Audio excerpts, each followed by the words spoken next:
കേരളത്തിലെ ഏറ്റവും വലിയ ഇഗ്നോ സപ്പോർട്ട് പ്ലാറ്റ്ഫോമായ ലേൺവൈസ് അവതരിപ്പിക്കുന്ന ഇഗ്നോ ഫോക്കസ് 6.0. ലേൺവൈസിന്റെ അക്കാഡമിക്സ് ആൻഡ് റിസർച്ച് ടീം നേതൃത്വം നൽകുന്ന IGNOU previous year question paper ultimate analysis 6.0യിലൂടെ ഇഗ്നോ ഡിഗ്രി PG പ്രോഗ്രാമുകളുടെ പ്രീവിയസ് ഇയർ ക്വസ്റ്റ്യൻ പേപ്പേഴ്സ് എയും അതുപോലെ തന്നെ മെഷീൻ ലേണിംഗ് അൽഗോരിതംസും യൂസ് ചെയ്തുകൊണ്ട് ഡീറ്റെയിൽ അനാലിസിസ് നടത്തി നിങ്ങളുടെ മുന്നിലേക്ക് എത്തിക്കുന്നു. ഇഗ്നോ ഫോക്കസിന്റെ ഭാഗമായിട്ടുള്ള മുൻകാല ചോദ്യ പേപ്പറുകളുടെ ഡീറ്റെയിൽഡ് അനാലിസിസും പ്രിഡിക്റ്റീവ് ക്വസ്റ്റ്യൻ പേപ്പേഴ്സിന്റെ മോഡൽ ആൻസേഴ്സും അടങ്ങിയിട്ടുള്ള PDF ഫയലുകൾ ലേൺവൈസ് ആപ്പിൽ അതാത് കോഴ്സുകളിൽ ലഭ്യമാണ്. ലേൺവൈസിലെ പ്രോഗ്രാമുകളെ കുറിച്ച് കൂടുതൽ അറിയാൻ എത്രയും പെട്ടെന്ന് വീഡിയോയുടെ ഡിസ്ക്രിപ്ഷൻ ബോക്സ് സന്ദർശിക്കുക. അവിടെ കാണുന്ന നമ്പറിൽ നിങ്ങൾക്ക് വാട്സ്ആപ്പ് വഴിയോ കോൾ വഴിയോ ബന്ധപ്പെടാവുന്നതാണ്. നമ്പർ 7592939616 എന്നതാണ്. സോ പരീക്ഷ എഴുതാൻ പോകുന്ന എല്ലാ ലേണേഴ്സിനും ജൂൺ 2026 അപ്പിയർ ചെയ്യുന്ന എല്ലാ ലേണേഴ്സിനും എന്റെ ഭാഗത്തുനിന്നും ലേൺവൈസിന്റെ ഭാഗത്തുനിന്നും എല്ലാവിധ ആശംസകളും. Hi everyone, welcome to IGNOU focus 6.0 IGNOU മുൻകാല ചോദ്യ പേപ്പർ അൾട്ടിമേറ്റ് അനാലിസിസ്. ഇന്നത്തെ സെഷനിൽ നമ്മൾ ഡിസ്കസ് ചെയ്യുന്നത് MA ഹിസ്റ്ററി ഫസ്റ്റ് ഇയറിലെ പേപ്പർ ആയിട്ടുള്ള MHI 104 political structures in India എന്ന പേപ്പറിന്റെ previous year question paper ultimate analysis ആണ്. എല്ലാവരെയും ഒരിക്കൽ കൂടി ഈ സെഷനിലേക്ക് സ്വാഗതം ചെയ്യുന്നു. എല്ലാവരും ഓൾറെഡി എന്താണ് ഈ ഒരു MHI 104 എന്നുള്ള ഈ ഒരു പേപ്പറിൽ പഠിക്കാനുള്ളത്, എത്രത്തോളം നമുക്ക് ഇതിൽ പഠിക്കാനുണ്ട് എന്നതിനെ കുറിച്ചിട്ട് നിങ്ങൾക്കൊരു ഐഡിയ കിട്ടിയിട്ടുണ്ടാവും. നമുക്ക് ഏകദേശം 34 യൂണിറ്റ് ആണ് ഈ ഒരു പേപ്പറിൽ പഠിക്കാനുള്ളത്. MHI 104 എന്ന് പറയുമ്പോൾ ഇന്ത്യയിലെ പൊളിറ്റിക്കൽ സ്ട്രക്ചേഴ്സ് അല്ലെങ്കിൽ ഇന്ത്യയിലെ രാഷ്ട്രീയ സംവിധാനങ്ങളുടെ എവല്യൂഷനെ കുറിച്ചിട്ടാണ് നമ്മൾ ഇതിൽ മെയിൻ ആയിട്ട് പഠിക്കുന്നത്. അപ്പൊ നമ്മൾ സ്റ്റാർട്ട് ചെയ്യുന്നത് പ്രീ സ്റ്റേറ്റ് സൊസൈറ്റീസ് തൊട്ടിട്ടാണ് നമ്മൾ സ്റ്റാർട്ട് ചെയ്യുന്നത്. അതായത് സ്റ്റേറ്റ് രൂപപ്പെടുന്നതിന് മുമ്പ് സൊസൈറ്റി എങ്ങനെയായിരുന്നു എന്നുള്ളതാണ് നമ്മൾ ആദ്യം തന്നെ പഠിക്കുന്നത്. ദെൻ അതിനുശേഷം ഏൻഷ്യൻ ഇന്ത്യയിൽ ഉണ്ടായിട്ടുള്ള ഏർലി കിങ്ഡംസ് ഏതൊക്കെയാണ്, അവരുടെ പൊളിറ്റിക്കൽ സ്ട്രക്ചേഴ്സിനെ കുറിച്ചിട്ടും നമ്മൾ ഇതിൽ പഠിക്കുന്നുണ്ട്. ദെൻ ഏൻഷ്യൻ പീരീഡ് കഴിഞ്ഞാൽ ദെൻ മിഡീവൽ ഇന്ത്യയിലേക്ക് വരുമ്പോൾ മിഡീവൽ ഇന്ത്യയിലെ ഡിഫറെന്റ് ആയിട്ടുള്ള കിങ്ഡംസ്, അവരുടെ എംപയേഴ്സ്, അവരുടെ അഡ്മിനിസ്ട്രേഷൻ, ഇതിനെ കുറിച്ചിട്ടൊക്കെ നമ്മൾ പഠിക്കുന്നു. ആൻഡ് ഫൈനലി നമ്മൾ കൊളോണിയൽ ഇന്ത്യയിലെ ബ്രിട്ടീഷ് റൂളും അതിനുശേഷം രൂപം കൊണ്ടിട്ടുള്ള പോസ്റ്റ് കൊളോണിയൽ ഇന്ത്യൻ സ്റ്റേറ്റ്സിനെയും കുറിച്ചിട്ട് നമ്മൾ ഈ ഒരു കോഴ്സിൽ നമ്മൾ ഈ ഒരു പേപ്പറിൽ നമ്മൾ കവർ ചെയ്യുന്നുണ്ട്. അപ്പൊ ബേസിക്കലി ഈ ഒരു പേപ്പർ എന്താണ്, അത്രയും വാസ്റ്റ് ആയിട്ടുള്ള ഒരു പേപ്പർ ആണ്. ഈ വാസ്റ്റ് ആയിട്ടുള്ള പേപ്പറിനെ ഏത് രീതിയിലാണ് നിങ്ങൾ എക്സാമിന് പഠിക്കേണ്ടത്, എന്തൊക്കെ കാര്യങ്ങളാണ് നിങ്ങൾ ഇതിൽ പ്രയോറിറ്റി കൊടുക്കേണ്ടത്, ഇതിൽ റിപ്പീറ്റഡ് ആയിട്ട് ചോദിക്കുന്ന ക്വസ്റ്റ്യൻസ് ഏതൊക്കെയാണ് എന്ന് നിങ്ങൾക്ക് മനസ്സിലാവണമെങ്കിൽ ഈ ഒരു PYQ അൾട്ടിമേറ്റ് അനാലിസിസ് സെഷന്റെ വീഡിയോ നിങ്ങൾ പൂർണ്ണമായിട്ടും കാണണം. നമ്മളുടെ PYQ UA ബുക്ക്ലെറ്റ് നിങ്ങൾ നന്നായിട്ട് റെഫർ ചെയ്യുകയും അതിനനുസരിച്ച് നിങ്ങൾ ഓരോ ക്വസ്റ്റ്യൻസും എഴുതി പ്രാക്ടീസ് ചെയ്യുകയും വേണം. ഓക്കെ, നമുക്ക് സെഷനിലേക്ക് കിടക്കാം. ബിഫോർ യു ബിഗിൻ, അപ്പൊ നമ്മൾ സെഷനിലേക്ക് കടക്കുന്നതിന് മുന്നേ തന്നെ എന്താണ് PYQ UA എന്നുള്ളത് കൊണ്ട് ഉദ്ദേശിക്കുന്നത്, ഈ ഒരു ഡോക്യുമെന്റ് ഏത് രീതിയിലാണ് നിങ്ങളുടെ പ്രിപ്പറേഷനെ ഹെൽപ്പ് ചെയ്യുന്നതെന്ന് നമുക്ക് നോക്കാം. PYQ UA document basically create ചെയ്തിട്ടുള്ളത് 3 സോഴ്സസ് യൂസ് ചെയ്തിട്ടുള്ളതാണ്. അതിൽ ഫസ്റ്റ് വൺ നിങ്ങളുടെ ഇഗ്നോ സ്റ്റഡി ലേണിംഗ് മെറ്റീരിയൽ ആണ്. സെക്കൻഡ് വൺ പ്രീവിയസ് ഇയറിലെ ക്വസ്റ്റ്യൻ പേപ്പേഴ്സ് ആണ്. തേർഡ് വൺ 2025 to 2026 വാലിഡ് ആയിട്ടുള്ള അസൈൻമെന്റ്സ്. ഈ 3 സോഴ്സസ് യൂസ് ചെയ്തിട്ടാണ് നമ്മൾ ഈ ഒരു ഡോക്യുമെന്റ് ക്രിയേറ്റ് ചെയ്തിട്ടുള്ളത്.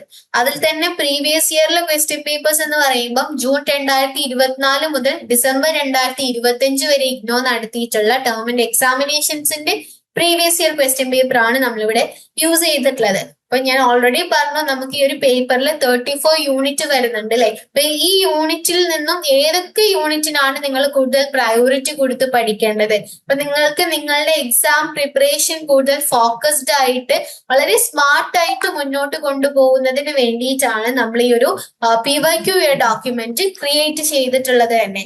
സോ ഇതിലൂടെ നിങ്ങൾക്ക് നിങ്ങളുടെ എക്സാം പാറ്റേൺ എങ്ങനെയാണ്, ക്വസ്റ്റ്യൻ പേപ്പറിന്റെ സ്ട്രക്ചർ എങ്ങനെയാണ് എന്നുള്ളതിനെ കുറിച്ചിട്ട് കൃത്യമായിട്ടുള്ള ഒരു ഐഡിയ കിട്ടും. ദെൻ ഹൈ യീൽഡ് സിലബസ് മാപ്പ്, ഓരോ യൂണിറ്റും എത്രത്തോളം റെലവെന്റ് ആണ് എന്നുള്ളത് നമ്മൾ ഇതിൽ കാറ്റഗറൈസ് ചെയ്തിട്ടുണ്ട്. ഇപ്പൊ ടോട്ടൽ 34 യൂണിറ്റ് പഠിക്കാനുള്ളതിനെ ഓരോ യൂണിറ്റിനെയും നമ്മൾ 3 കാറ്റഗറി ആയിട്ടാണ് ഡിവൈഡ് ചെയ്തിട്ടുള്ളത്. അപ്പൊ ഇങ്ങനെ തരം തിരിച്ചിരിക്കുന്നതിന്റെ ഒരു മാനദണ്ഡം എന്ന് പറയുന്നത് എത്ര തവണ ആ ഒരു യൂണിറ്റിൽ നിന്നും ക്വസ്റ്റ്യൻസ് ചോദിച്ചു എന്നുള്ളതിന്റെ ഒരു അടിസ്ഥാനത്തിലാണ്. ഇപ്പൊ കൂടുതൽ തവണ ക്വസ്റ്റ്യൻസ് വരുന്ന യൂണിറ്റിനെ ഹൈ ഈൽഡ് കാറ്റഗറി ആയിട്ടും മീഡിയം ടൈംസ് ക്വസ്റ്റ്യൻസ് ചോദിക്കുന്ന യൂണിറ്റിനെ മീഡിയം ഈൽഡ് ആയിട്ടും ലോ ക്വസ്റ്റ്യൻസ് ചോദിക്കുന്ന യൂണിറ്റിനെ ലോ ഈൽഡ് ആയിട്ടുമാണ് നമ്മൾ കാറ്റഗറൈസ് ചെയ്ത് വെച്ചിട്ടുള്ളത്. അതോടൊപ്പം തന്നെ ഓരോ യൂണിറ്റിൽ നിന്നും നമ്മൾ എക്സ്പെക്ട് ചെയ്യുന്ന കുറച്ച് ക്വസ്റ്റ്യൻസ് ഹൈ പ്രോബബിലിറ്റി ക്വസ്റ്റ്യൻസ് ആയിട്ട് നമ്മൾ ഇൻക്ലൂഡ് ചെയ്തിട്ടുണ്ട്. ഈ ഹൈ പ്രോബബിലിറ്റി ക്വസ്റ്റ്യൻസിന്റെ answer blueprints Learnwise ആപ്പില് PYQ/UA ബുക്ക്ലെറ്റിലാണ് അവൈലബിൾ ആയിട്ടുള്ളത്.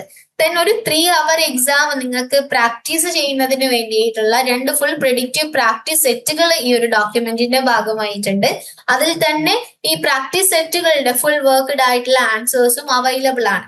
ദെൻ ഓരോ ആൻസേഴ്സും എങ്ങനെയാണ് നിങ്ങൾ സ്ട്രക്ചർ ചെയ്യേണ്ടത്, അത് എങ്ങനെയാണ് അതിനെ എഴുതേണ്ടത് എന്നതിനെ കുറിച്ചിട്ട് കൃത്യമായിട്ടുള്ള ഗൈഡൻസ് നൽകുന്നതിന് വേണ്ടിയിട്ടുള്ള ആൻസർ റൈറ്റിംഗ് ടൂൾ കിറ്റും ഇതിൽ ഇൻക്ലൂഡഡ് ആണ്. സോ നിങ്ങളിപ്പോ ഫ്രഷ് ആയിട്ട് പഠിക്കാനിരിക്കുന്ന ലേണേഴ്സ് ആണെങ്കിലും ഇനി റിവിഷന് വേണ്ടി വെയിറ്റ് ചെയ്യുന്ന ലേണേഴ്സ് ആണ് എന്നുണ്ടെങ്കിലും നിങ്ങളെ രണ്ടുപേരെയും ഒരുപോലെ ഹെൽപ്പ് ചെയ്യുന്ന ഒരു സെഷൻ ആയിരിക്കും PYQ/UA അൾട്ടിമേറ്റ് അനാലിസിസ് സെഷന്. നമുക്ക് സെഷനിലേക്ക് എടുക്കാം. നമ്മൾ ആദ്യം നോക്കുന്നത് how to use this deck എന്നുള്ളതാണ്. ഇപ്പം നിങ്ങൾ ഓരോരുത്തരും നിങ്ങളുടെ എക്സാം പ്രിപ്പറേഷനിൽ ഡിഫറെന്റ് ആയിട്ടുള്ള സ്റ്റേജസിൽ ഇരിക്കുന്ന ആളുകളാണ്. ചിലർ ഇതുവരെയും പഠിക്കാൻ തുടങ്ങിയിട്ടുണ്ടാവില്ല, ചിലർ ഓൾമോസ്റ്റ് SLM ഒക്കെ കംപ്ലീറ്റ് ചെയ്തിരിക്കുന്ന ആളുകളാവാം. ഇനി അടുത്തൊരു ടൈപ്പ് ഓഫ് ആളുകൾ എന്ന് പറയുന്നത് എക്സാമിന് നല്ല മാർക്ക് വേണം, അതുപോലെ പഠിക്കുന്ന ഓരോ കാര്യങ്ങളും കോൺസെപ്റ്റ് മനസ്സിലാക്കി പഠിക്കണം എന്നൊക്കെ ആഗ്രഹിക്കുന്ന ആളുകളാണ്. അപ്പം ഇങ്ങനെയുള്ള ആളുകളിലൂടെ നമ്മൾ ഇവിടെ മെയിൻ ആയിട്ട് 3 പാത്വേസ് ആണ് ഡിസ്കസ് ചെയ്യുന്നത്. ഇതിൽ നിങ്ങൾ നിങ്ങളുടെ എക്സാം പ്രിപ്പറേഷനിൽ ഏത് സ്റ്റേജിലാണോ നിൽക്കുന്നത് അതിനനുസരിച്ചുള്ള ഒരു പാത്ത് ചൂസ് ചെയ്തിട്ട് വേണം ഇനിയുള്ള നിങ്ങളുടെ പ്രിപ്പറേഷൻ നിങ്ങൾ മുന്നോട്ട് കൊണ്ടുപോകാൻ വേണ്ടിയിട്ട്. ഫസ്റ്റ് പാത്ത് എന്ന് പറയുന്നത് പാത്ത് 1 ആണ്, ദ ഫോക്കസ്ഡ് ഫിനിഷർ. പാത്ത് 1 നമ്മൾ മെയിൻ ചെയ്യുന്നത് തന്നെ എക്സാമിന്റെ ഒരു 7 days അല്ലെങ്കിൽ ഒരു 1 week മുന്നേ പഠിക്കാനിരിക്കുന്ന ലേണേഴ്സിന് വേണ്ടിയിട്ടാണ്. സോ ഇങ്ങനെയുള്ള ലേണേഴ്സിനെ സംബന്ധിച്ചിടത്തോളം അവരുടെ മുന്നിൽ എന്താണ്, കുറച്ച് സമയം മാത്രമാണ് ഉള്ളത്. അപ്പൊ ഈ വളരെ ലിമിറ്റഡ് ആയിട്ടുള്ള ഒരു സമയത്തിന്റെ ഉള്ളിൽ 34 യൂണിറ്റും കവർ ചെയ്യാന്ന് പറയുന്നത് ഒരിക്കലും പോസിബിൾ ആയിട്ടുള്ള ഒരു കാര്യമല്ല. കാരണം നമുക്ക് അത്രയും ഇതിൽ പഠിക്കാനുണ്ട്. അപ്പം നമ്മൾ ഈ ഒരു സമയത്ത് പഠിക്കേണ്ട ഒരു രീതി എന്ന് പറയുന്നത് നമ്മൾ ഫോക്കസ് ചെയ്തിട്ടാണ് പഠിക്കേണ്ടത്. ഏത് യൂണിറ്റിൽ നിന്നാണോ കൂടുതൽ ക്വസ്റ്റ്യൻസ് വരുന്നത് ആ യൂണിറ്റിനെ നമ്മൾ കവർ ചെയ്യുക. ആ രീതിയിലാണ് നമ്മൾ ഈ ഒരു ലാസ്റ്റ് മിനിറ്റിലുള്ള പ്രിപ്പറേഷൻ കൊണ്ടുപോവേണ്ടത്. സോ പാത്ത് 1 പെടുന്ന ലേണേഴ്സ് ആണ് നിങ്ങളെങ്കിൽ നിങ്ങൾ ചെയ്യേണ്ട കാര്യം നമ്മളുടെ PYQ/UA ബുക്ക്ലെറ്റിൽ നമ്മൾ കൊടുത്തിട്ടുള്ള 3 star ഇട്ടിട്ടുള്ള ഹൈ yield യൂണിറ്റ്സ് ആണ് നിങ്ങൾ കവർ ചെയ്യേണ്ടത്. ഈ ഹൈ yield യൂണിറ്റ്സിൽ വരുന്നതാണ് unit 3 Kushana and Satavahana state, then unit 5 polities from Gupta period, then unit 6 early medieval polities in north India and unit 21 British colonial state. So path 1 പെടുന്ന ലേണേഴ്സ് ആണ് എന്നുണ്ടെങ്കിൽ നിങ്ങൾ മസ്റ്റ് ആയിട്ടും ഈ യൂണിറ്റ്സ് കവർ ചെയ്തിരിക്കണം. നെക്സ്റ്റ് പാത്ത് 2 ആണ്. പാത്ത് 2 ദ ബാലൻസ്ഡ് സ്കോളർ ആണ്. അതായത് എക്സാമിന് അത്യാവശ്യം നല്ല മാർക്ക് വേണം, ഒരു ഫസ്റ്റ് ക്ലാസ് ഒക്കെ കിട്ടണം എന്ന് ആഗ്രഹിക്കുന്ന ലേണേഴ്സിന് വേണ്ടിയിട്ടുള്ളതാണ്. സോ ഇങ്ങനെയുള്ള ലേണേഴ്സ് ചെയ്യേണ്ടത് നിങ്ങൾ 3 star ഇട്ടിട്ടുള്ള ഹൈ yield യൂണിറ്റ്സ് മസ്റ്റ് ആയിട്ട് കവർ ചെയ്യണം. ദെൻ 2 star ഇട്ടിട്ടുള്ള മീഡിയം yield യൂണിറ്റ്സും നിങ്ങൾ കവർ ചെയ്യണം. അതോടൊപ്പം തന്നെ 1 star ഇട്ടിട്ടുള്ള ലോ yield യൂണിറ്റ്സിലെ പറയുന്ന കാര്യങ്ങൾ, അതിന്റെ കോൺസെപ്റ്റും അതിൽ വരുന്ന ഇമ്പോർട്ടന്റ് ആയിട്ടുള്ള പോയിന്റ്സും ഒക്കെ നിങ്ങൾ മസ്റ്റ് ആയിട്ടും നോട്ട് ചെയ്ത് വെക്കണം. നിങ്ങൾ ഒരു യൂണിറ്റും നിങ്ങൾ സ്കിപ്പ് ചെയ്യാൻ പാടില്ല. ആദ്യം 3 star യൂണിറ്റ്സ് നോക്കാം, ദെൻ 2 star യൂണിറ്റ്സ് നോക്കാം, ദെൻ 1 star യൂണിറ്റിന്റെ ഇമ്പോർട്ടന്റ് ആയിട്ടുള്ള കാര്യങ്ങളും അതിൽ വരുന്ന കാര്യങ്ങളും അതിന്റെ പ്രധാനപ്പെട്ട നോട്ട്സും ഒക്കെ നിങ്ങൾ പ്രിപ്പയർ ചെയ്ത് വെക്കാം. ദെൻ പാത്ത് 3 എന്ന് പറയുന്നത് ദ കോംപ്രഹെൻസീവ് മാസ്റ്ററി റൂട്ട് ആണ്. ഇപ്പൊ ഡിസ്റ്റിങ്ഷനും അതുപോലെ തന്നെ നെറ്റിനൊക്കെ പ്രിപ്പയർ ചെയ്യണം എന്ന് ആഗ്രഹിക്കുന്ന ലേണേഴ്സിന് വേണ്ടിയിട്ടുള്ളതാണ്. സോ ഇങ്ങനെയുള്ള ലേണേഴ്സ് ചെയ്യേണ്ട കാര്യം നിങ്ങൾ SLMലെ ഓരോ യൂണിറ്റും നിങ്ങൾ നന്നായിട്ട് പഠിക്കുക, അതിന്റെ നോട്ട്സ് എഴുതി വെക്കുക. അതിലെ ഹിസ്റ്റോറിയോഗ്രഫിക്കൽ സ്കൂൾസും അതുപോലെ തന്നെ പ്രൈമറി സോഴ്സസിനെയും സംബന്ധിച്ചിട്ടൊക്കെ നോട്ട്സ് നിങ്ങൾ പ്രിപ്പയർ ചെയ്ത് വെക്കുക. സോ അങ്ങനെ ആവുമ്പോൾ നിങ്ങൾക്ക് റിവിഷൻ കൂടുതൽ എളുപ്പമാവും എന്നുള്ളതാണ്. സോ ഇങ്ങനെ 3 പാത്വേസ് ആണ് ഇതിൽ വരുന്നത്. അപ്പം നിങ്ങൾ നിങ്ങളുടെ എക്സാം പ്രിപ്പറേഷനിൽ ഏത് സ്റ്റേജിലാണോ നിൽക്കുന്നത് അതിനനുസരിച്ചുള്ള ഒരു പാത്വേ ആയിരിക്കണം നിങ്ങൾ ഓരോരുത്തരും ചൂസ് ചെയ്യേണ്ടത്. ഇനി നമ്മൾ നെക്സ്റ്റ് നോക്കുന്നത് exam pattern and question paper സ്ട്രക്ചറിലേക്കാണ്. നമ്മളിവിടെ കുറച്ച് previous year question paper analyse ചെയ്തതിലൂടെ കണ്ടെത്തിയിട്ടുള്ള ഒബ്സർവേഷൻസ് എന്ന് പറയുന്നത് ടോട്ടൽ 100 മാർക്സിലാണ് ക്വസ്റ്റ്യൻസ് ചോദിക്കുന്നത്. 3 hours ആണ് ഡ്യൂറേഷൻ വരുന്നത്. യൂഷ്വലി 10 ക്വസ്റ്റ്യൻസ് ആണ് ഉണ്ടാവുക. ഓരോ ക്വസ്റ്റ്യനും 20 മാർക്ക് വീതം ആയിരിക്കും. ക്വസ്റ്റ്യൻ പേപ്പറിനെ 2 സെക്ഷൻ ആയിട്ടാണ് ഡിവൈഡ് ചെയ്തിട്ടുള്ളത്, സെക്ഷൻ 1 ആൻഡ് സെക്ഷൻ 2. ഇപ്പൊ സെക്ഷൻ 1ൽ നിന്നും പൊതുവെ തീം 1 ടു തീം 4ൽ നിന്നുള്ള യൂണിറ്റിനെ ബേസ് ചെയ്തിട്ടുള്ള ക്വസ്റ്റ്യൻസ് ആണ് ചോദിക്കുന്നത്. സെക്ഷൻ 2ലാണെങ്കിൽ തീം 5 ടു തീം 8 വരെയുള്ള യൂണിറ്റിൽ നിന്നും ബേസ് ചെയ്തിട്ടുള്ള ക്വസ്റ്റ്യൻസ് ആണ് ചോദിക്കുന്നത്. ദെൻ ജൂൺ 2024 മുതൽ ഇതുവരെ ഡിസംബർ 2025 വരെയുള്ള സെഷൻസിന്റെ ഒക്കെ ക്വസ്റ്റ്യൻ പേപ്പർ നമ്മൾ നോക്കുന്ന സമയത്ത് ഈ ഒരു 2 സെക്ഷൻ എന്നുള്ള രീതിയിൽ തന്നെയാണ് ക്വസ്റ്റ്യൻസ് വന്നിട്ടുള്ളത്. ഓരോ സെക്ഷനിലും 5 ക്വസ്റ്റ്യൻസ് വീതമായിരിക്കും ഉണ്ടാവുക. അങ്ങനെ 2 സെക്ഷനിലും കൂടെയായിട്ട് 10 ക്വസ്റ്റ്യൻസ് ഈ രീതിയിലാണ് ഉള്ളത്. ദെൻ നമുക്ക് എപ്പോഴും ഒരു ഷോർട്ട് നോട്ട് ക്വസ്റ്റ്യൻ ഓരോ സെക്ഷനിലും ആയിട്ട് ഉണ്ടാവാറുണ്ട്. ഇപ്പൊ ഷോർട്ട് നോട്ട് ക്വസ്റ്റ്യന് നോർമലി നമ്മളോട് ഒരു ക്വസ്റ്റ്യന്റെ ഒരു ഫോർമാറ്റ് എന്ന് പറയുന്നത് write short notes on any 2 of the following എന്നുള്ള രീതിയിലാണ്. ഈ രീതിയിലാണ് ഡിസംബർ 2025 അതിന്റെ മുന്നേയുള്ള സെഷൻസിലൊക്കെ ക്വസ്റ്റ്യൻസ് വന്നിട്ടുള്ളത്. ഓരോ ഷോർട്ട് നോട്ടിനും 10 മാർക്ക് വീതമായിരിക്കും ഉണ്ടാവുക. അങ്ങനെ 2 ഷോർട്ട് നോട്ടിനും കൂടെ ആയിട്ട് 20 മാർക്ക്. ഇനി നമ്മൾ എക്സാം പേപ്പറിന്റെ സ്ട്രക്ചർ നോക്കുന്ന സമയത്ത് 25% ക്വസ്റ്റ്യൻ മിഡീവൽ പൊളൈറ്റീസ് ആൻഡ് സുൽത്താനേറ്റ് എന്നുള്ള ഏരിയയിൽ നിന്നും, ദെൻ 25% ഏൻഷ്യന്റ് സ്റ്റേറ്റ് ഫോർമേഷൻ എന്നുള്ള ഏരിയയിൽ നിന്നും, 25% കൊളോണിയൽ സ്റ്റേറ്റ് ആൻഡ് ഐഡിയോളജി എന്നുള്ള ഏരിയയിൽ നിന്നും, 15% മുഗൾ ആൻഡ് മറാത്ത സ്റ്റേറ്റ് എന്നുള്ള ഏരിയയിൽ നിന്നും, ദെൻ 10% ആണ് short note and miscellaneous questions ആയിട്ട് ചോദിച്ചിട്ടുള്ളത്. നെക്സ്റ്റ് നമ്മൾ ഹൈ ഈൽഡ് സിലബസ് മാപ്പിലേക്കാണ് കിടക്കുന്നത്. നമ്മൾ ഓൾറെഡി പറഞ്ഞു ഓരോ യൂണിറ്റിനെയും അതിന്റെ റെലവൻസ് അനുസരിച്ച് നമ്മൾ കാറ്റഗറൈസ് ചെയ്തിട്ടുണ്ട്. അപ്പൊ അതിൽ ഫസ്റ്റത്തെ കാറ്റഗറി എന്ന് പറയുന്നത് 3 സ്റ്റാർ ഹൈ ഈൽഡ് ആണ്. appeared in almost every session ആണ്. It is critical for passing. Second, 2 star medium yield ആണ്. Frequent appearance ആണ്. It is important for scoring well. Then 1 star low yield appears occasionally, good for comprehensive coverage. So ഇതിൽ നിങ്ങൾ നിങ്ങളുടെ exam പ്രിപ്പറേഷന്റെ ഏകദേശം 50% ടൈമും നിങ്ങൾ spend ചെയ്യേണ്ടത് 3 സ്റ്റാർ ഹൈ yield യൂണിറ്റ്സ് പഠിക്കുന്നതിന് വേണ്ടിയിട്ടാണ്. Then 30% time 2 star medium yield units പഠിക്കാനും 20% time 1 star low yield units പഠിക്കാനും വേണ്ടിയിട്ടാണ് നിങ്ങൾ സ്പെൻഡ് ചെയ്യേണ്ടത്. ഇനി ഓരോ യൂണിറ്റും ഏത് കാറ്റഗറിയിലാണ് വരുന്നത് എന്നുള്ളത് നമുക്ക് നോക്കാം. First unit pre state to state എന്നുള്ളതാണ്. ഇതുവരെയും എക്സാമിന് ചോദിച്ചിട്ടില്ല. സോ അതുകൊണ്ട് തന്നെ ഇതൊരു 1 സ്റ്റാർ ലോ yield കാറ്റഗറിയിൽ വരുന്ന യൂണിറ്റ് ആണ്. Then second unit territorial states to empire ആണ്. ഒരു തവണയാണ് എക്സാമിന് ചോദിച്ചത്. ഡിസംബർ 2025 ചോദിച്ചിട്ടുള്ളത്. സോ ഇതൊരു 1 സ്റ്റാർ ലോ yield യൂണിറ്റ് ആണ്. Then unit 3 polities from 2nd century BC to 3rd century CE. 3 തവണയാണ് എക്സാമിന് ചോദിച്ചത്. ഡിസംബർ 2025 ചോദിച്ചിട്ടുണ്ട്. 3 സ്റ്റാർ ഹൈ yield കാറ്റഗറിയിൽ വരുന്ന യൂണിറ്റ് ആണ്. Then unit 4 non monarchical political formations in ancient India. ഒരു തവണയാണ് എക്സാമിന് ചോദിച്ചത്. ജൂൺ 2024 ചോദിച്ചിട്ടുണ്ട്. 1 സ്റ്റാർ ലോ yield കാറ്റഗറിയിൽ വരുന്ന യൂണിറ്റ് ആണ്. Then unit 5 polities from 3rd century CE to 6th century CE. 3 തവണയാണ് എക്സാമിന് ചോദിച്ചത്. ഡിസംബർ 2025 ചോദിച്ചിട്ടുണ്ട്. 3 സ്റ്റാർ ഹൈ yield കാറ്റഗറിയിലാണ് വരുന്നത്. Then unit 6 early medieval polities in north India. 3 തവണയാണ് എക്സാമിന് ചോദിച്ചത്. ഡിസംബർ 2025 ചോദിച്ചിട്ടുണ്ട്. 3 സ്റ്റാർ ഹൈ yield കാറ്റഗറിയിലാണ് വരുന്നത്. Unit 7 early medieval polities in peninsular India 1. ഒരു തവണയാണ് എക്സാമിന് ചോദിച്ചത്. ഡിസംബർ 2025 ചോദിച്ചിട്ടുണ്ട്. 1 സ്റ്റാർ ലോ yield കാറ്റഗറിയിലാണ് വരുന്നത്. Then Unit 8 early medieval polities in peninsular India 2. ഇതുവരെയും എക്സാമിന് ക്വസ്റ്റ്യൻസ് വന്നിട്ടില്ല. 1 സ്റ്റാർ ലോ yield കാറ്റഗറിയിലാണ് വരുന്നത്. Then Unit 9 polities in Himalayan region central and western Himalayas. ഇതുവരെയും എക്സാമിന് ചോദിച്ചിട്ടില്ല. സോ 1 സ്റ്റാർ ലോ yield കാറ്റഗറിയിലാണ് വരുന്നത്. Unit 10 polities in Himalayan region eastern Himalayas. ഒരു തവണയാണ് എക്സാമിന് ചോദിച്ചത്. ഡിസംബർ 2024 ലേറ്റസ്റ്റ് ആയി ചോദിച്ചിട്ടുണ്ടായിരുന്നത്. 1 സ്റ്റാർ ലോ yield കാറ്റഗറിയിലാണ് വരുന്നത്. Then unit 11 Delhi sultanate 1 formation. 2 തവണയാണ് എക്സാമിന് ചോദിച്ചത്. ഡിസംബർ 2025 ചോദിച്ചിട്ടുണ്ട്. 2 സ്റ്റാർ മീഡിയം yield കാറ്റഗറിയിലാണ് വരുന്നത്. Next unit 12 emergence of the Rajputs. ഒരു തവണയാണ് എക്സാമിന് ചോദിച്ചത്. ജൂൺ 2025 ചോദിച്ചിട്ടുണ്ട്. 1 സ്റ്റാർ ലോ yield കാറ്റഗറിയിലാണ് വരുന്നത്. Then unit 13 polities of north eastern India. ഒരു തവണയാണ് എക്സാമിന് ചോദിച്ചത്. ജൂൺ 2025 ചോദിച്ചിട്ടുണ്ട്. 1 സ്റ്റാർ ലോ yield കാറ്റഗറിയിലാണ് വരുന്നത്.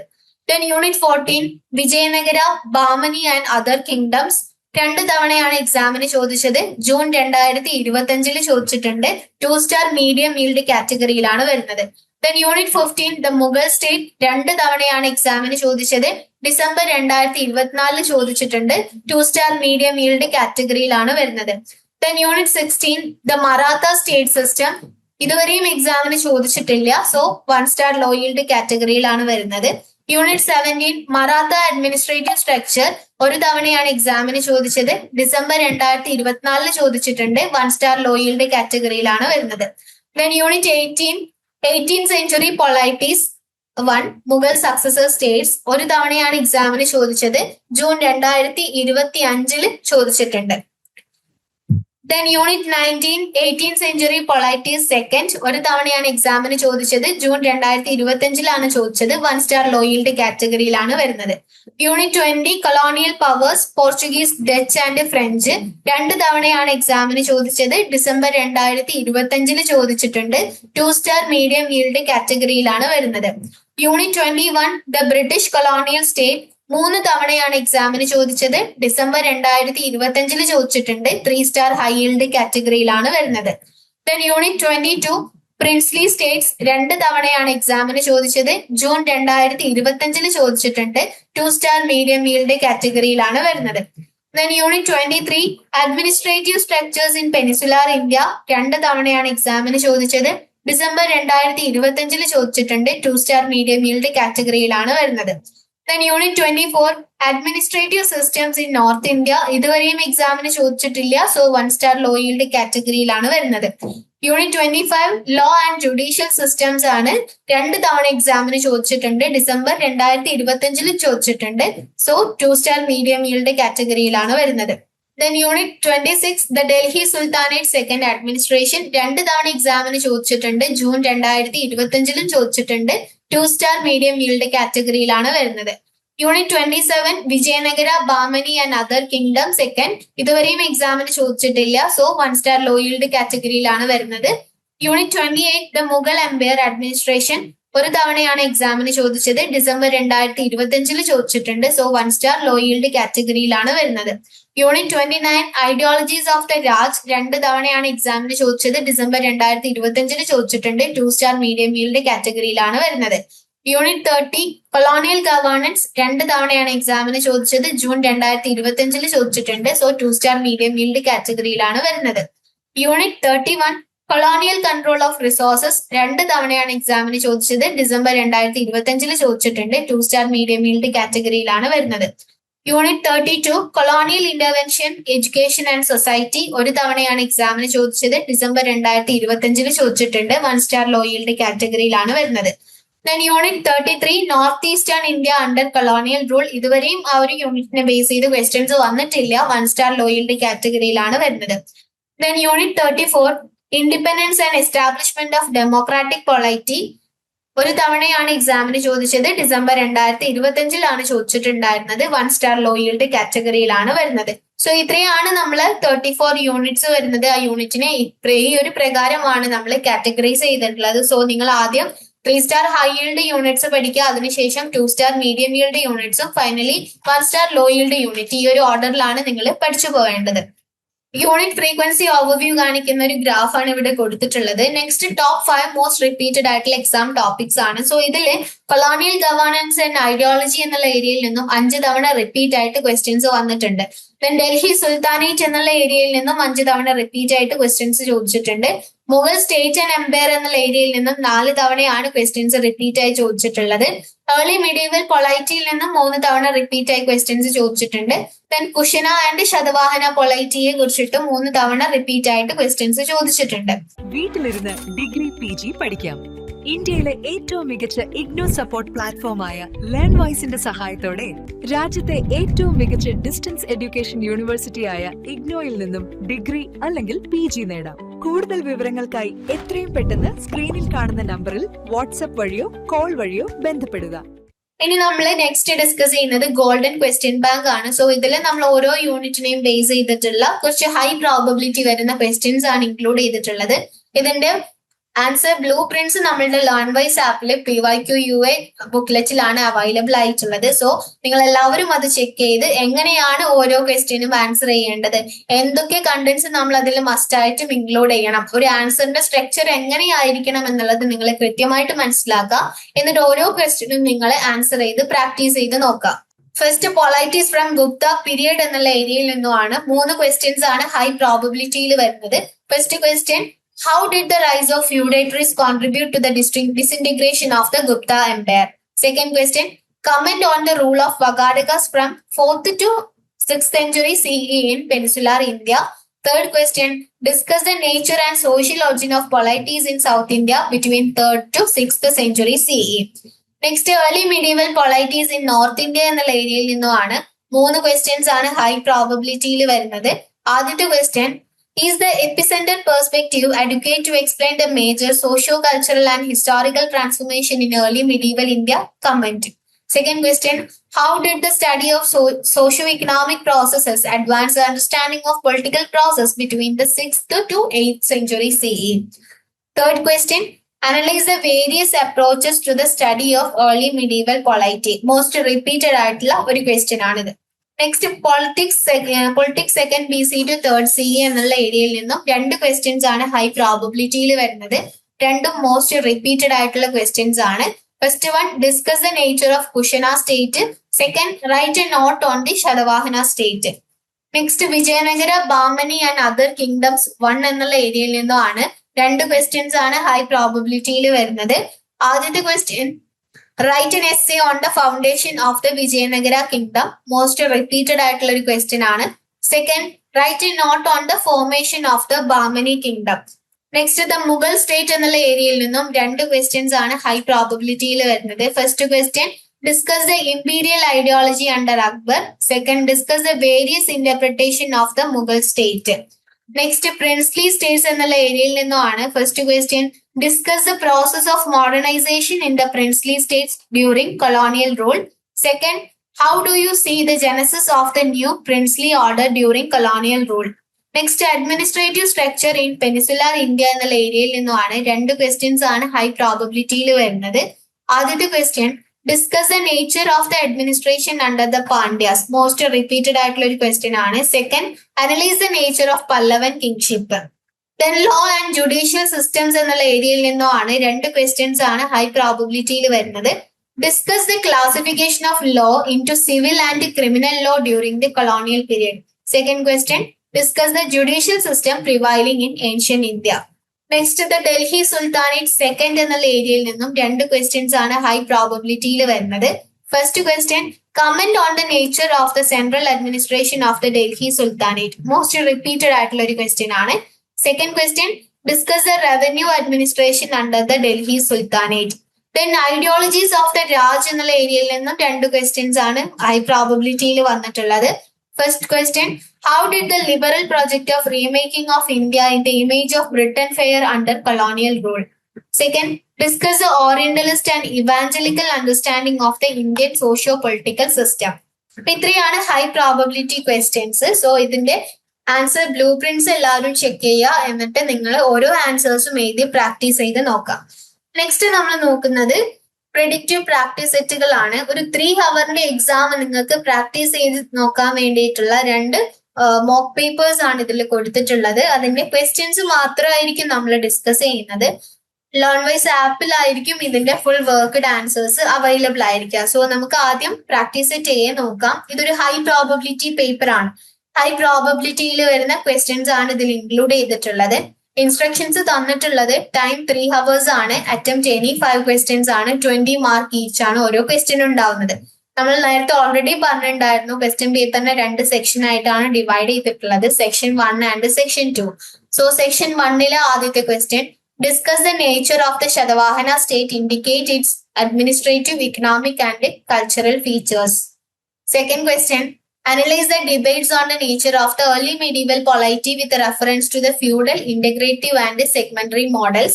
Question number 3, explain the foundation of the Vijayanagara kingdom and assess the historiographical approaches to its early state structure. Question number 4, write a note on the ideology of kingship under Akbar with reference to Sulhi Kul. Next section 1-ലെ ഏറ്റവും അവസാനത്തെ question, examine the rise of the Bahmani kingdom and the role of the Afaqi Dakhni conflict in its consolidation.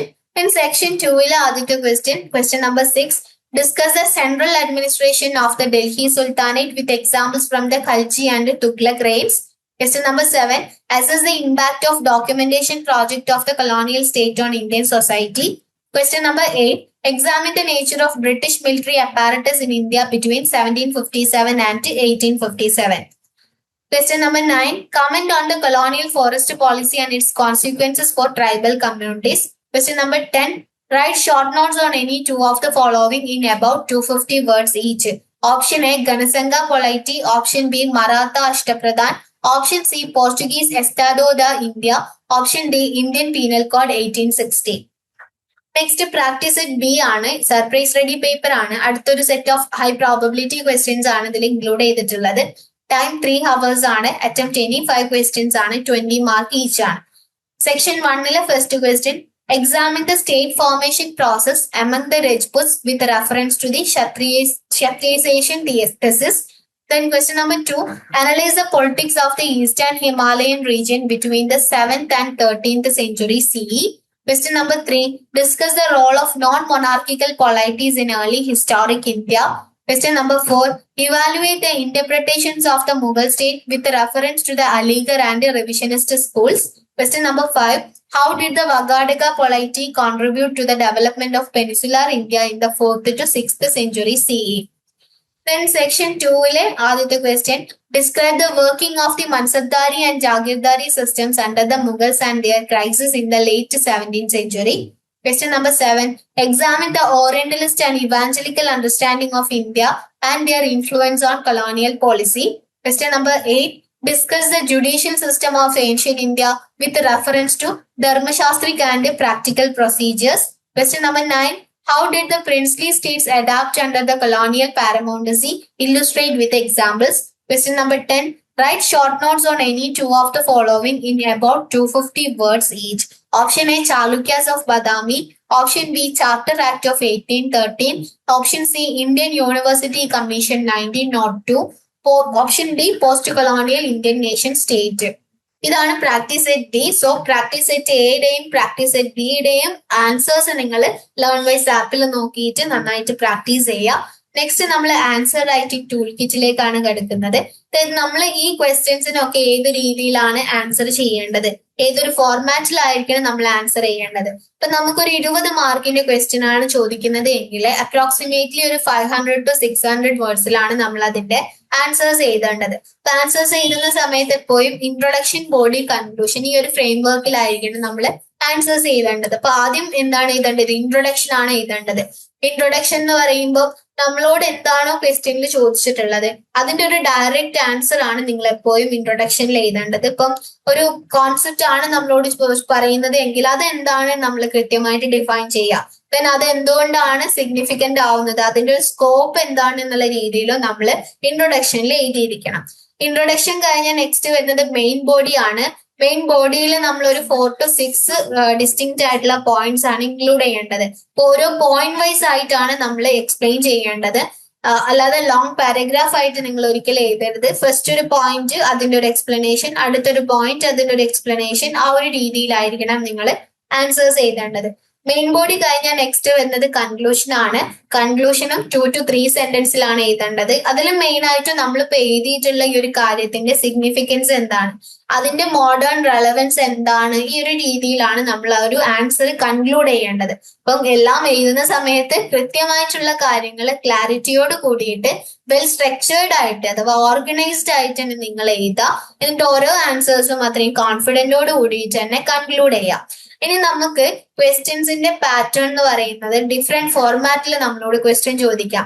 May be theory base ചെയ്തിട്ടുള്ള questions ആയിരിക്കും വരാ, അല്ലെങ്കിൽ നമ്മളോട് direct ആയിട്ട് discuss എന്നുള്ള രീതിയിൽ അല്ലെങ്കിൽ എക്സ്പ്ലെയിൻ എന്നുള്ള രീതിയിൽ ക്വസ്റ്റ്യൻസ് ചോദിക്കാം. ഇപ്പൊ തിയറി ബേസ്ഡ് ആയിട്ടുള്ള ക്വസ്റ്റ്യൻസ് വരുമ്പോൾ അതിന് എങ്ങനെ ആൻസർ ചെയ്യണം നോക്കാം.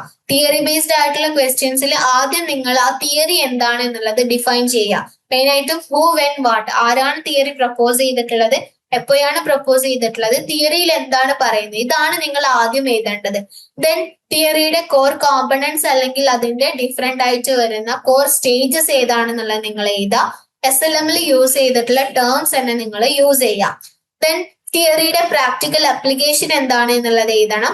അതിനുശേഷം തിയറിയുടെ ലിമിറ്റേഷനും ക്രിറ്റിസിസവും നിങ്ങൾ അതിൽ എഴുതിയിരിക്കണം. ദെൻ തിയറി ഇന്നത്തെ മോഡേൺ പ്രാക്ടീസുമായിട്ട് അല്ലെങ്കിൽ റിലേറ്റഡ് തിയറീസുമായിട്ട് എങ്ങനെയാണ് കണക്ട് ചെയ്യപ്പെടുന്നത് എന്നുള്ള ഒരു രീതിയിൽ കൂടി നമ്മൾ അതിൽ ആൻസേഴ്സ് എഴുതിയിരിക്കണം. സോ ഇങ്ങനെയാണ് തിയറി ബേസ്ഡ് ആയിട്ടുള്ള ക്വസ്റ്റ്യൻസിന് ആൻസർ ചെയ്യേണ്ടത്. ഇനി ഡിസ്കസ് എന്നുള്ള രീതിയിലാണ് ക്വസ്റ്റ്യൻ ചോദിക്കുന്നത് എങ്കിൽ നമ്മൾ അതിനൊരു ബാലൻസ്ഡ് ആയിട്ടുള്ള അനാലിസിസ് ആണ് നടത്തേണ്ടത്. അതിൽ നമുക്ക് മൾട്ടിപ്പിൾ ആയിട്ടുള്ള പെർസ്പെക്റ്റീവ്സ് വരും. അതിൽ ഓരോ നമ്മളോടിപ്പം ചോദിക്കുന്ന കാര്യത്തിനെ കുറിച്ചിട്ടുള്ള അഡ്വാൻറ്റേജസ് ഉണ്ടാവാം, ഡിസഡ്വാൻറ്റേജസ് ഉണ്ടാവാം. അതിന് ഓരോ ചരിത്രകാരന്മാർക്കും അതിനെ സംബന്ധിച്ച് ഡിഫറെന്റ് ആയിട്ടുള്ള പെർസ്പെക്റ്റീവ്സ് ഉണ്ടാവാം, വ്യൂസ് ഉണ്ടാവാം. സോ ഇതൊക്കെ മനസ്സിലാക്കിയിട്ട് നമ്മൾ ആ ഒരു രീതിയിലുള്ള ഒരു ആൻസർ ആണ് ഡിസ്കസ് എന്നുള്ള രീതിയിൽ ക്വസ്റ്റ്യൻ ചോദിക്കുമ്പോൾ നമ്മൾ എഴുതേണ്ടത്. ഇനി എക്സ്പ്ലെയിൻ എന്നുള്ള രീതിയിലാണ് ക്വസ്റ്റ്യൻസ് വരുന്നത് എങ്കിൽ നമ്മളോട് ചോദിച്ചിട്ടുള്ള ഒരു കാര്യം ഡീപ്പായിട്ടും ക്ലാരിറ്റിയോട് കൂടിയിട്ടും നമ്മൾ എഴുതി പിടിപ്പിക്കുക.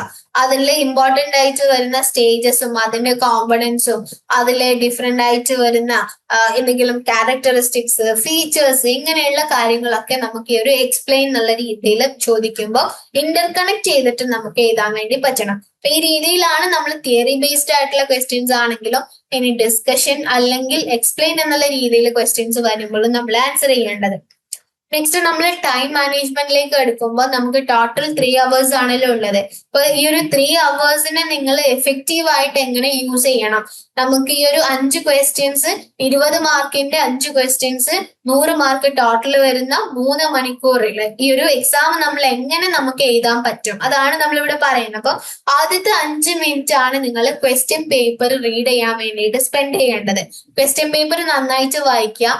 ഓരോ ക്വസ്റ്റ്യനും വായിക്കുന്ന സമയത്ത് ആ ക്വസ്റ്റ്യൻ നിങ്ങൾക്ക് എങ്ങനെയാണോ ഫീൽ ചെയ്യുന്നത്, ഈസി ആണോ, മോഡറേറ്റ് ആണോ, ടഫ് ആണോ എന്നുള്ളത് നിങ്ങൾ ഓൾറെഡി നോട്ട് ചെയ്ത് വെക്കുക. എന്നിട്ട് വേണം നിങ്ങൾ ആൻസേഴ്സ് എഴുതാൻ. അപ്പം നിങ്ങൾക്ക് ഈസി എന്ന് തോന്നുന്ന ക്വസ്റ്റ്യൻ ആണ് നിങ്ങൾ ആൻസേഴ്സ് എഴുതി തുടങ്ങേണ്ടത്. ദെൻ ഓരോ ആൻസേഴ്സും 30 മിനിറ്റിലാണ് നിങ്ങൾ എഴുതേണ്ടത്. ഇൻട്രൊഡക്ഷൻ, ബോഡി, കൺക്ലൂഷൻ, ഈ ഒരു ഫോർമാറ്റിൽ തന്നെ ആൻസേഴ്സ് എഴുതാൻ നോക്കുക. ഇപ്പൊ നിങ്ങൾ ഫസ്റ്റ് ക്വസ്റ്റ്യൻ നിങ്ങൾക്ക് ഈസി ആണ്, അപ്പൊ ഫസ്റ്റ് ക്വസ്റ്റ്യൻ എഴുതാൻ തുടങ്ങുമ്പോൾ തന്നെ നിങ്ങളൊന്ന് ടൈം നോക്കാം, എത്ര സമയം കൊണ്ട് ഇത് എഴുതി തീർക്കണം എന്നുള്ളത് നിങ്ങളൊന്ന് കാൽക്കുലേറ്റ് ചെയ്ത് വെക്കുക. അപ്പൊ കൃത്യം ആ ഒരു 30 മിനിറ്റ് ആയി കഴിഞ്ഞാൽ നിങ്ങൾ ആ ഒരു ആൻസർ വളരെ നീറ്റായിട്ട് തന്നെ അത് കോൺഫിഡന്റോട് കൂടിയിട്ട് ആ ഒരു ആൻസർ നിങ്ങൾ കൺക്ലൂഡ് ചെയ്യുക. എന്നിട്ട് അടുത്തൊരു ക്വസ്റ്റ്യനിലേക്ക് നിങ്ങൾ മൂവ് ചെയ്യുക. ഒരിക്കലും ഒരു 45 മിനിറ്റ്സ് ഒന്നും ഒരു ക്വസ്റ്റ്യന് വേണ്ടി സ്പെൻഡ് ചെയ്യരുത്. നിങ്ങൾ മാക്സിമം നല്ല രീതിയിൽ വെൽ സ്ട്രക്ചേർഡ് ആയിട്ട് തന്നെ ഈ ഒരു ടൈം മാനേജ് ചെയ്തുകൊണ്ട് നിങ്ങൾക്ക് എഴുതാൻ വേണ്ടി പറ്റണം. അല്ല എന്നുണ്ടെങ്കിൽ ബാക്കിയൊക്കെ നിങ്ങൾക്ക് അറിയുന്ന ക്വസ്റ്റ്യൻ ആണെങ്കിൽ പോലും ഈ ടൈം മാനേജ്മെന്റ് നിങ്ങൾ കൃത്യമായിട്ട് കൊണ്ടുപോയിട്ടില്ലെങ്കിൽ അറിയുന്ന ക്വസ്റ്റ്യൻ പോലും നിങ്ങൾക്ക് സ്കിപ്പ് ചെയ്യേണ്ടതായിട്ട് വരും. സോ അതിനൊരിക്കലും നിൽക്കരുത്. ടൈം മാനേജ് ചെയ്തുകൊണ്ട് തന്നെ ഓരോ ആൻസേഴ്സും നിങ്ങൾ എഴുതാം.